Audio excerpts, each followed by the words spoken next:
24 जून से लेकर 28 जून तक प्रदेश के 4 विधायकों को मिडिल ईस्ट देशों के मोबाइल नंबरों से जान से मारने की धमकी और पैसे वसूली के अलग अलग नंबरों से फोन आए थे, जिस पर अलग अलग एफआईआर दर्ज की गई थी। सभी एफआईआर की तफ्तीश पुलिस महानिदेशक पीके अग्रवाल द्वारा एसटीएफ हरियाणा को दी गई। इन मोबाइलों के तकनीकी विश्लेषण से यह तथ्य सामने आया कि ये मिडिल ईस्ट देशों के नंबर हैं, वो पाकिस्तान में बैठकर ऑपरेट किए जा रहे हैं। इसी तरीके से पंजाब के पूर्व विधायकों को भी इसी प्रकार से इन्हीं नंबरों से धमकी दी गई है। इन सभी विधायकों से अलग अलग भाषा तरीका से चैट या बातचीत की गई, जैसे बम्बई स्टाइल या पंजाबी भाषा का प्रयोग किया गया। एसटीएफ पुलिस महानिरीक्षक सतीश बालन द्वारा इन सभी मुकदमों की तफ्तीश के लिए एक SIT Sumit Kumar SP STF के नेतृत्व में बनाई गई, जिसमें संदीप धनखड़ डीएसपी एसटीएफ हरियाणा व सुरेंद्र किन्हा डीएसपी एसटीएफ हरियाणा के नेतृत्व में सभी एसटीएफ यूनिटों की टीमें तैयार की गईं। करीब 15 दिन तक चले इस ऑपरेशन को पुलिस महानिदेशक हरियाणा पीके अग्रवाल द्वारा व्यक्तिगत तौर पर मॉनिटर और सुपरवाइज किया गया।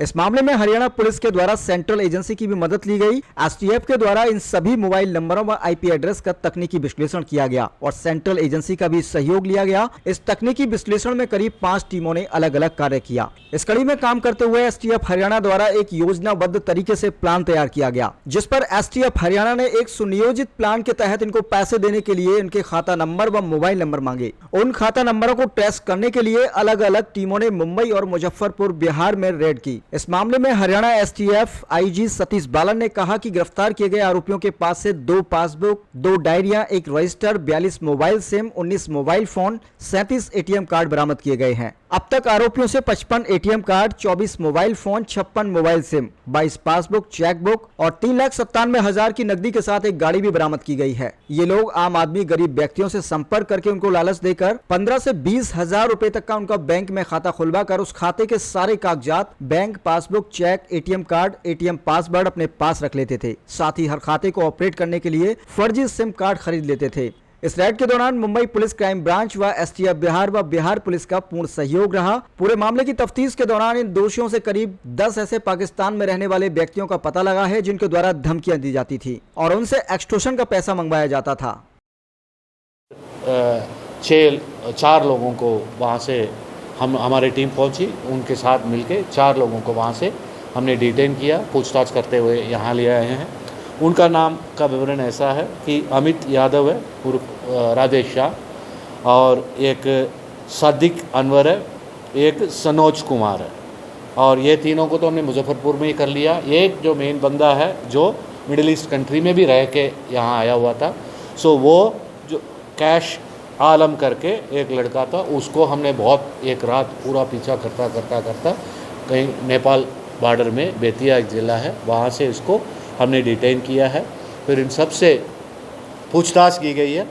इनके पूछताछ में 24 मोबाइल्स इन टोटल रिकवर हुए हैं और 57 सिम्स रिकवर हुए हैं देश विदेश के सभी के मिला के, और 73 एटीएम कार्ड्स रिकवर हुए हैं और 24 पासबुक्स रिकवर हुए हैं और 3 डायरिया रिकवर हुई है। उनकी जो भी तफ्तीश है वो अभी जारी है। एक कार रिकवर हुआ है और इनके मोबाइल नंबरों के जो प्राइमरीली जो एनालिसिस किया हमने, जो भी हमें मोबाइल मिला है, पूछताछ में पता चला कि कम से कम 10 से 20 नंबर पाकिस्तान के नंबर है जो वहाँ से धमकी देते थे, और विदेश के मिडिल ईस्ट के भी नंबर से जिनके साथ ये संपर्क में थे। सो ये टोटली एक इंटरनेशनल ऑपरेशन कह सकते हैं हम। नेशनल तो था ही, उसके पहले हमने इंटरनेशनली भी हमने अपने फ्रेंडली कंट्री से, मिडिल ईस्ट कंट्री से हमने मदद मांगे हैं, उन्होंने भी दिया है। सो इसके चलते हुए इस केस को हमने सॉल्व किया है। इनका तरीका है, मोडस ऑपरेंडी ऐसा है कि ये जो भी मिडिल ईस्ट कंट्री से या पाकिस्तान से जो कॉल करते थे वो अलग नंबर यूज़ करते थे। जो कॉल जिनको थ्रेट करना है, जिनसे पैसा मांगना है, उसके लिए अलग नंबर, और यहाँ के उनके जो सहयोगी है या उनके जो एसोसिएट्स है उनके लिए संपर्क करने के लिए अलग नंबर रखते थे। सो इसलिए इनको दोनों के बीच में हमें कनेक्ट करना भी बड़ा इन तफ्तीश के दौरान मुश्किल होता था, इसलिए वो जाल पहले फंसाया गया जिसमें ये फंस। और भी हो सकता है, बिकॉज ये हमने तो एक मॉड्यूल का एक लेग को ही हमने पकड़ा है, ठीक है ना। सो जो 6 लोग हमारे जाल में फंसे हैं और हमारे विधायकों को जो धमकी दिया है इनको ही हमने पकड़ा है। सो ऐसे ये फ्रॉडस्टर्स है बेसिकली, और कौन बनेगा करोड़पति करके वो भी करते थे। ऐसे कुछ और भी लोगों को ठगी किया होगा इन्होंने, और भी मॉड्यूल्स हो सकते हैं। सो वो उसको ये जो हमें क्लू मिला इसमें ज़रूर और काफ़ी कुछ मिल जाएंगे। जो भी डिटेल्स मिलेंगे हरियाणा में रह के हम जो कार्रवाई जिनके खिलाफ कर सकते हैं वो हम करेंगे। जो कार्रवाई जिस प्रदेश में बनता है उनके साथ जो भी इनपुट्स है ये शेयर किया जाएगा, वो भी अपने अपने खाते। बैंक खातों का आपने जिक्र किया जी। ऐसे कितने बैंक खाते थे जो ऑपरेशनल थे, क्या ये सभी बैंक खाते फर्जी थे? जी, हमने तो 2 बैंक खाते को लेते हुए इन सबको पकड़ा है। 24 पासबुक है हमारे पास, इसका मतलब 24 तो खाते हैं ही है मिनिमम इस गैंग में, ठीक है ना। सो ये इन सबको हम अब तफ्तीश करेंगे, फिर और राज खुलेगा। अब मोबाइल नंबरों से भी कनेक्टेड क्या बैंक खाते जाएंगे तो this will be huge, right. Sir कुछ ऐसा निकल के आया है अभी तक कितने करोड़ रुपए का चूना लगा चुके हैं लोगों को? जिस तरह से हमने देखा है कि कई करोड़ों का तो हो चुका होगा अभी तक, ठीक है। बिकॉज ये जो मॉडस ऑपरेंडी है तो धमकी देने की इन्होंने अभी शुरू किया है। पहले तो और मॉडस और ठगी का, मतलब जैसे मतलब लोन का या ये पासवर्ड का, कई फ्रॉड आप जानते ही हैं, कई फ्रॉड्स करते ही थे। उनमें से भी काफ़ी पैसा इन्होंने ठगी किया ही होगा। एक ये सारे अभी हम इनके पूछताछ कर रहे हैं। अभी एक खाली हुआ है, इतने रिकवर हुए। अब पूछताछ में इनके क्राइम डिटेल सब कुछ आ जाएगा, हम आपको दे भी देंगे कि किस किस का। अभी तक हमें पूछताछ में जो बात निकली है इनके क्राइम हिस्ट्री वो दे देंगे। कितना पैसा ये हवाला से भेज चुके हैं वो जानकारी मिली? अभी ये रोज़ इनका ये है कि ट्रांसफ़र, वहाँ के लोगों को वहाँ ट्रांसफ़र हो जाता है, यहाँ जो मिलता है यही रख लेते थे।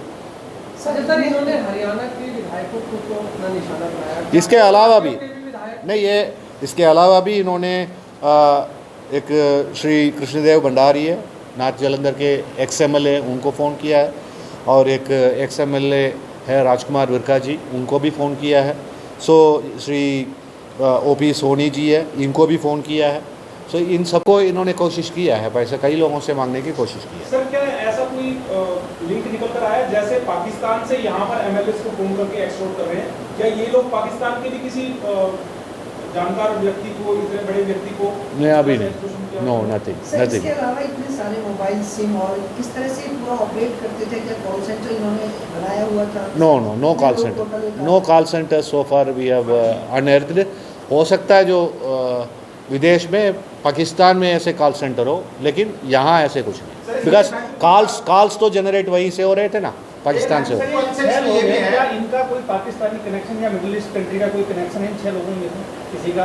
ये एक मिडिल ईस्ट में तो रह के आया हुआ ना, 2-3 साल रह के ही आया ना, पिछले साल ही आया, जो दुलेश है लास्ट में। उसी की वजह से पाकिस्तान और वहाँ कनेक्शन था? हाँ जी, क्या उसी की वजह से? कैश आलम, वो मिडिल ईस्ट में रह के आया हुआ है। तो क्या उसी की वजह से कनेक्शन था ये सब? यस।